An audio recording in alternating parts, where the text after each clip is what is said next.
ఓం నమో భగవతే వాసుదేవాయ. ఓం నమో భగవతే వాసుదేవాయ. ఓం నమో భగవతే వాసుదేవాయ. హరే కృష్ణ. ఎందరో మహానుభావులు అందరికీ వందనాలు. నేను మీ భీమ.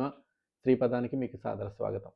ఇక్కడ మనం మాట్లాడుకునే మాటలు, నేర్చుకునేటువంటి శ్లోకాల అర్థాలు మనల్ని, మన మనసును ఒప్పించి ఉన్నతమైన మార్గం వైపు వెళ్ళేలా చేయాలన్నది సంకల్పం.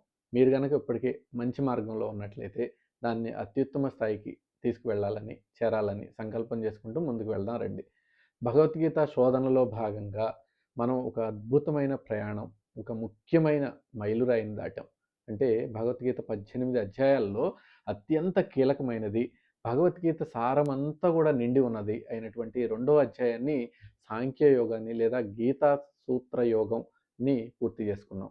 ఈ గీతా సూత్ర యోగంలో 72 శ్లోకాలు ఉన్నటువంటి పెద్ద అధ్యాయం ఇది. భగవంతులు మనకి శ్రీకృష్ణుల వారు అర్జునుడికి మన జీవితానికి సంబంధించిన ఎన్నో పాఠాలు నేర్పారు. ఆత్మ అంటే ఏంటి, చావు అంటే ఏంటి, పని ఎలా చేయాలి, బుద్ధిని ఎలా స్థిరంగా ఉంచుకోవాలి, ఇలా ఎన్నో విషయాలు మనకి నేర్పించారు ఈ అధ్యాయం ద్వారా. కాబట్టి ఇప్పుడు మూడో అధ్యాయానికి మనం వెళ్ళే ముందు ఒక్కసారి ఆగి రెండో అధ్యాయంలో మొత్తం నుండి మనం మన నిజ జీవితంలోకి ఏం తీసుకోవచ్చు, అంటే కీ టేక్ అవేస్ అంటాం కదా, వీటిని ఏం తీసుకోవచ్చు అనేది మనం ఈ వీడియోలో చూసేటువంటి ప్రయత్నం చేద్దాం. ఒక రకంగా మొత్తం అధ్యాయానికి ఇది రివిజన్ లాంటిది అన్నట్లు. ఈ పాయింట్స్ని కానీ మనం గుర్తుంచుకుని పాటిస్తే జీవితంలో మనకి సగం సమస్యలకి సమాధానాలు దొరికినట్లే. ఎందుకంటే భగవద్గీత అన్ని ప్రశ్నలకి సమాధానం దొరుకుతుంది, ఇస్తుంది అని చెప్పి చాలామంది మనం చెప్పడం విన్నాం. కానీ అది ఎలా చెప్తుంది అంటే, అది చదివి అర్థం చేసుకుని ఆచరిస్తే అది చెప్పినట్లు.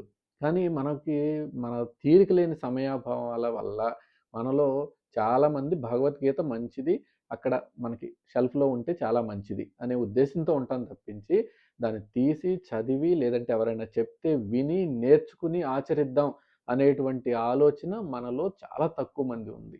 అందుకే ఇది ప్రపంచవ్యాప్తంగా ఇంత అద్భుతమైన గ్రంథాన్ని కూడా మనం నేర్చుకోలేనటువంటి స్థితిలో, మనం ఆచరించలేనటువంటి స్థితిలో ఉండి మన జీవితాలని దుఃఖమయం చేసుకుంటున్నాం. అది అర్థం చేసుకోండి అందరూ గూడా. ఓసారి ఇది చూసి నేర్చుకునేటువంటి ప్రయత్నం, విని నేర్చుకునేటువంటి ప్రయత్నం, ఆచరించేటువంటి ప్రయత్నం మనం తప్పక భారతీయులుగా సగర్వంగా చెప్పుకోదగినటువంటి అత్యుత్తమమైనటువంటి గ్రంథం ఇది. అన్ని దేశాల్లో, అన్ని ప్రపంచంలో ఉన్నటువంటి ముఖ్యమైన వ్యక్తులందరూ కూడా భగవద్గీత గురించి ఎంతో అద్భుతమైన వ్యాఖ్యానాలు చేశారు. ఎంతో అద్భుతమైన గ్రంథం అని చెప్పారు. అనేక యూనివర్సిటీలు దీన్ని సైకాలజీ గ్రంథం కింద వారి పిల్లలకు బోధిస్తూ ఉన్నాయి. కానీ భారతదేశంలో ఉన్నటువంటి మనలాంటి వాళ్ళం మన గ్రంథానికి ఒక విలువ ఇవ్వలేకుండా, మన గ్రంథాన్ని నేర్చుకోలేకుండా ఉన్నామంటే ఎంత దీనమైన పరిస్థితి ఒకసారి మీరు అందరూ ఆలోచించేయండి. కాబట్టి ఇలాంటి ఆలోచనని మార్చాలి, మనం ఉన్నతమైనటువంటి మార్గం వైపుకి వెళ్ళాలి అనే ఉద్దేశంతోనే అసలు నేను ఈ ఛానల్ మొదలుపెట్టడం జరిగింది. ఈ ఛానల్ యొక్క ఉద్దేశం కూడా అదే. మంచిని అందరికీ పంచాలి అనేటువంటిది. కనీసం చెప్పే ప్రయత్నం చేయాలి. వినేవాళ్ళు వింటారు, వినని వాళ్ళు వినరు. ఇంకా మన ప్రయత్న లోపం ఉండకూడదు అనేటువంటి భావంతో ఇది మొదలుపెట్టడం జరిగింది. కాబట్టి ఈ రెండవ అధ్యాయం గీతాసారం. ఈ అద్భుతమైనటువంటి అధ్యాయం నుండి మనం ఒక 7 అద్భుతమైనటువంటి జీవిత సత్యాలను నేర్చుకునేటువంటి ప్రయత్నం చేద్దాం. ఎందుకంటే ఈ 7 జీవిత సత్యాలు మనకి గాని అలవడితే జీవితం ఎంతో అద్భుతంగా మారుతుంది. ఎంతో సమస్యలకి పరిష్కారం చూపిస్తుంది. ఈ 7 మనం టేక్ అవేస్ కానీ మనం తీసుకోదలుచుకుంటే.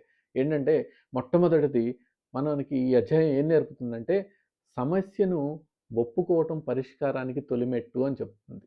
అరే మనలో సమస్య ఉంది, మన ఆలోచనలో సమస్య ఉంది, నేను ఈ తప్పు చేశాను అని ఒప్పుకోవడం పరిష్కారానికి తొలిమెట్టు అని మనకి రెండో అధ్యాయం తెలుపుతుంది. రెండో అధ్యాయం 7వ శ్లోకం మనం చూసామనుకోండి, ఏం చెప్తారు మనకి అర్జునుడు శిష్యస్తే హం షాది మాం త్వాం ప్రపన్నం అని చెప్పి శరణాగతి పొందుతారు అక్కడ. అంటే నాకు ఈ సమస్య ఉందయ్యా, నాకు ఈ సమస్యకి పరిష్కారం చూపించు భగవంతుని అడుగుతున్నారు అక్కడ. కానీ మనం ఎప్పుడైనా భగవంతుని పరిష్కారం చూపించమని అలా శరణాగతి పొందామా? శరణాగతి పొందగలిగేటువంటి స్థితిలో మనం ఉన్నామా అనేది ఆలోచించుకోవాలి. కాబట్టి ముందు సమస్య మనలో ఉంది అని గుర్తించాలి అనేటువంటిది ఇందులో మనకి నేర్చుకోవాల్సినటువంటి మొట్టమొదటి పాయింట్. కాబట్టి ఆ సమస్యకి నాకేం సమస్య లేదు, ఐఎమ్ ఫైన్, ఐఎమ్ పర్ఫెక్ట్ అని స్టేట్మెంట్లు ఇస్తాం కదా, అలాంటి స్టేట్మెంట్లు ఇచ్చే ముందు నా సమస్యను నేనే పరిష్కరించుకోగలను, నాలో ఒక సమస్య ఉంది అనేటువంటి ఆలోచన చేయాలి, బయటికి చెప్పలేనటువంటి ధైర్యం లేనప్పుడు. ఇలా చేసినప్పుడు మనకి ఈ అధ్యాయం ఇక్కడ అర్థమైనట్లు, పూర్తిగా మన జీవితానికి అన్వయించుకున్నట్లు.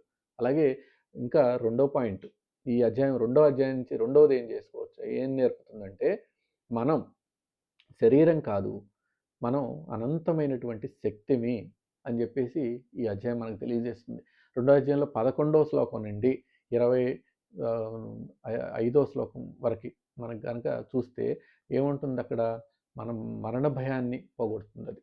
మనలో ఈ శ్రీకృష్ణుల వారు మరణ భయాన్ని పోగొట్టడానికి అద్భుతమైన కాన్సెప్ట్లు చెప్తారు. ఏం చెప్తున్నారు అక్కడ, అర్జున నువ్వు ఒక 6 అడుగుల శరీరం కాదయ్యా, నువ్వు నీ లోపల ఉన్నటువంటి ఒక ఆత్మవు, ఆత్మకు చావు లేదు. శరీరం అనేటువంటిది ఒక మాసిపోయినటువంటి, చిరిగిపోయినటువంటి బట్టల్ని అందులో ఉన్నటువంటి ఆ శరీరంలో ఉన్నటువంటి ఆత్మ వదిలేసి కొత్త శరీరాన్ని తీసుకుంటుంది. అంతేగాని శరీరం శాశ్వతం కాదయ్యా, నువ్వు ఆత్మ శాశ్వతం. అలాంటిది ఒక అద్భుతమైన శక్తి నీలో ఉంది, నాలో ఉంది, మన అందరిలో ఉంది, ఈ విశ్వంలో ఉంది అని చెప్తున్నారు. ఎంత ఉన్నతమైన జ్ఞానం చూసారు కదా ఇది. ఇలాంటి జ్ఞానం మనకి ఏ గ్రంథం బోధిస్తుంది? కాబట్టి నేను ఈ శరీరానికి మించినటువంటి ఒక శక్తిని అని మనం నమ్మగలిగితే జీవితంలో వచ్చేటువంటి మార్పులకు అసలు మనం భయపడం. ఎలాంటి మార్పులు వచ్చినా కానీ భయపడం. ఎందుకంటే అది నమ్మాలి అలా. అది మనకి ఈ అధ్యాయం బోధిస్తుంది. అలాగే ఇంకొకటి మూడో పాయింట్, ఈ రెండవ అధ్యాయం నుంచి మనం ఏం తీసుకోవచ్చంటే మనకి తట్టుకునే శక్తి.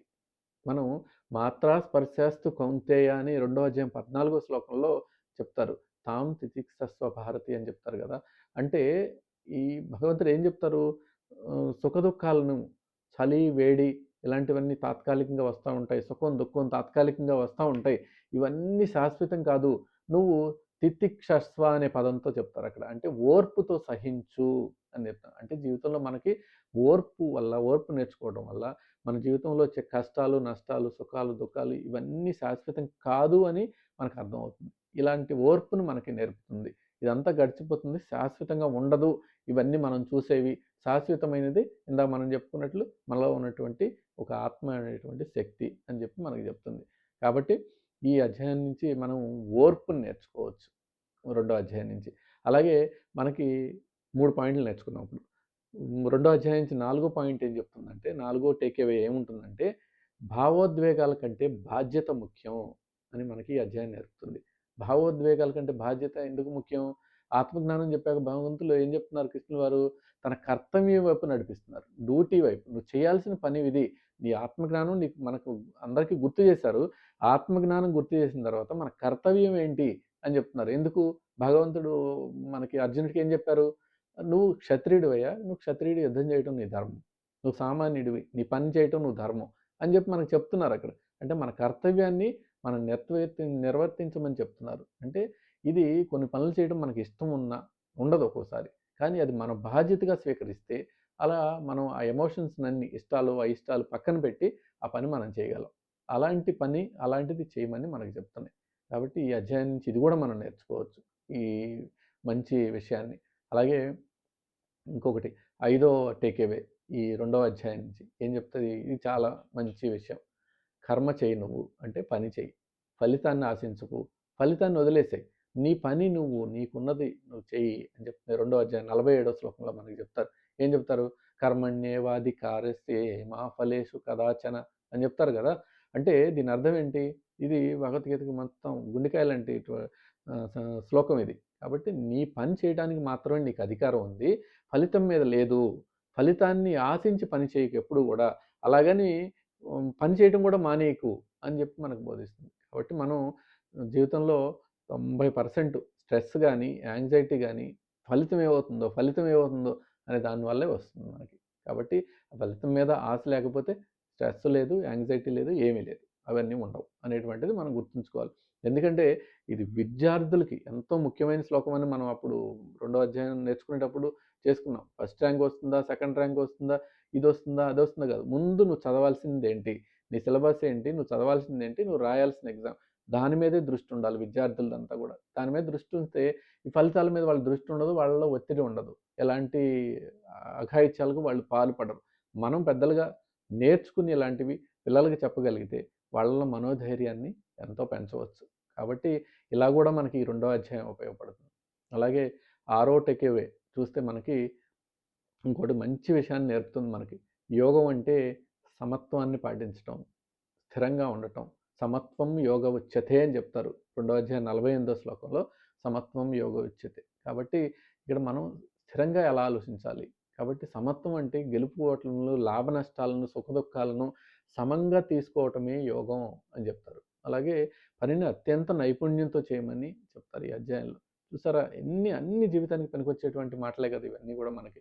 కాబట్టి మనకి ఫలితం మీద టెన్షన్ వీటిని పెట్టుకోకుండా బుద్ధి స్థిరత్వంగా ఉంచుకుని మనం పనులు చేయాలి అనేటువంటిది మనకి చెప్తుంది. అలాగే రెండో అధ్యాయం చిట్ట చివరిగా మనకి ఇంకొక మంచి క్వాలిటీని మనకి చెప్తుంది. ఏంటి? Emotional intelligence. అంటే స్థితప్రజ్ఞత. స్థితప్రజ్ఞతకి మనలో ఉన్నటువంటి ఎమోషనల్ ఇంటెలిజెన్స్ పరాకాష్ఠే స్థితప్రజ్ఞ. మనలో వచ్చేటువంటి ఎమోషనల్ ఇంటెలిజెన్స్ ఏదైతుందో దాన్ని చిట్ట చివరి స్థితికి తీసుకువెళ్ళాలి. మంచి మార్గంలో తీసుకువెళ్ళాలి. మంచి మార్గంలో తీసుకువెళ్ళగలిగితే నిన్ను నువ్వు మార్చుకుని ఓ స్థితప్రజ్ఞుడి వైపు వెళ్ళొచ్చు అనేటువంటిది ఈ రెండో అధ్యాయం మనకు బోధిస్తుంది. తన సంతోషం కోసం బయట వస్తువుల మీద ఆధారపడొద్దు. నువ్వు వేరే వస్తువుల మీద ఆధారపడి ఆ వస్తువు ఉంటే నేను సంతోషంగా ఉంటా, అది లేకపోతే సంతోషంగా ఉండను అనేటువంటి పని చేయొద్దు అని చెప్తుంది మనకి. అంటే ఇంకో రాగ, ద్వేష, భయ, క్రోధాలు, వీతరాగ, భయ, క్రోధం అని చెప్పారు కదా, వీటికి అతీతంగా ఉండాలి. తాబేళ్ళ మనం ఇంద్రియాలన్నిటిని కంట్రోల్ చేసుకుని ప్రమాదం వచ్చినప్పుడు ప్రమాదం బారిన పడకుండా చూసుకోవాలి మనం అనేటువంటిది ఈ అధ్యాయం నేర్పుతుంది.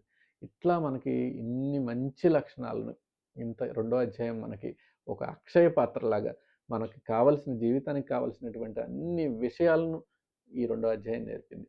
కాబట్టి రెండో అధ్యాయాన్ని ఎన్నిసార్లు మనం చదవగలిగి ఎంత బాగా అర్థం చేసుకోగలిగితే మన జీవితంలో అంత మనం ప్రశాంతతగా మనం ఉండగలం, మానసిక ప్రశాంతత పొందగలం అనేటువంటిది మనం గ్రహించుకోవాలి.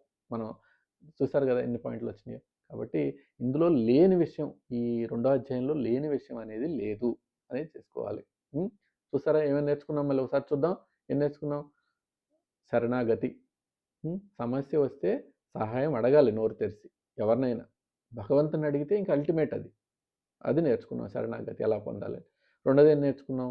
నేను శరీరాన్ని కాదు, నేను ఆత్మనని తెలుసుకున్నాం. అంటే మన ఐడెంటిటీ మనం తెలుసుకున్నాం. మనం ఎవరము, మనం ఎవరు అని చెప్పి అంటాం కదా, దానికి ఇక్కడ సొల్యూషన్, సమాధానం నేర్చుకున్నాం. అలాగే తితిక్షస్వ, కష్టాలను ఓర్పుతో ఎలా సహించాలి అనేది నేర్చుకున్నాం. కష్టాలను మనం వచ్చినప్పుడు ఓర్పుతో ఎలా సహించాలి అనేది నేర్చుకున్నాం. అలాగే ఇంకోటి ఏం నేర్చుకున్నాం? ఎమోషన్స్ కన్నా కూడా మన బాధ్యత ముఖ్యం, స్వధర్మం ముఖ్యం. ఎమోషన్స్ పక్కన పెట్టాలి, స్వధర్మాన్ని పాటించాలి అనేది నేర్చుకున్నాం. అలాగే మనం ఫలితాన్ని ఆశించకుండా పని ఎలా చేయొచ్చు, అంటే నిష్కామ కర్మని ఎలా చేయాలి అనేటువంటిది మనం ఇక్కడ నేర్చుకున్నాం. కాబట్టి 5 విషయాలు. ఆరో విషయం ఇంకేం నేర్చుకున్నాం? మనం బ్యాలెన్స్, సమత్వంగా ఎలా ఉండాలి అనేటువంటిది నేర్చుకున్నాం. మనసుని బ్యాలెన్స్డ్గా ఎలా ఉంచుకోవాలి నేర్చుకున్నాం. చివరిది ఇంద్రియాలను గెలిచి స్థితప్రజ్ఞుడిగా ఎలా మారాలి. ఇదే కదా మనిషికి కావాల్సింది. ఇది ఎలా మారాలి. కనుక 7 విషయాలను మనం రెండో అధ్యాయంలో 7 సూత్రాలని మనం నేర్చుకున్నాం. ఇంత అద్భుతమైన అధ్యాయాలు మనం కనుక ప్రతిరోజు సాధన చేస్తే మన జీవితం ఎంత కురుక్షేత్రంలాగా ఉన్నా, ఎంత యుద్ధరహితమై ఉన్నా, ఎంత నష్టాలు, కష్టాల్లో ఉన్నా కూడా అందులో విజయం మనదే అవుతుంది. మనం విజయంతో బయటపడవచ్చు. కాబట్టి ఈ అధ్యాయాన్ని పూర్తి చేసుకున్నందుకు కొంచెం మనందరికీ, ఎవరైతే విన్నారో దీన్ని అధ్యాయాన్ని నేర్చుకుని ఆచరించే ప్రయత్నం చేసిన వారందరికీ అభినందనలు తెలియజేస్తా ఉన్నా. ఈ సిద్ధాంతాలు ఇంకా వివరంగా చర్చించడానికి మనం ముందు అధ్యాయాల్లో కూడా మంచి విషయాలు ఉన్నాయి, ఇంకా మంచి విషయాలు. వాటిని తర్వాత వచ్చేటువంటి అధ్యాయం, 3వ అధ్యాయం కర్మయోగంలో నేర్చుకునేటువంటి ప్రయత్నం చేద్దాం. అలాగే కొత్త కోణంలో ఇలా భగవద్గీతను జీవితానికి అన్వయం చేసుకుంటూ చెప్పడం మీకు అందరికీ నచ్చిందని భావిస్తున్నాను. నచ్చితే కనుక మన ఛానల్ని సబ్స్క్రైబ్ చేసుకోండి, షేర్, లైక్ కూడా చేయండి. ఇలాంటి మంచి విషయాలు మరింత మందికి చేరేటువంటి అవకాశం మీరు కల్పించిన వారు అవుతారు. అలాగే ఇప్పటివరకు చెప్పిన విషయాల్లో ఏవైనా తప్పులుగా అనిపిస్తే, మీరు భావిస్తే దాన్ని పెద్ద మనసుతో క్షమించండి. సెలవు. నమస్కారం. మీ భీమా.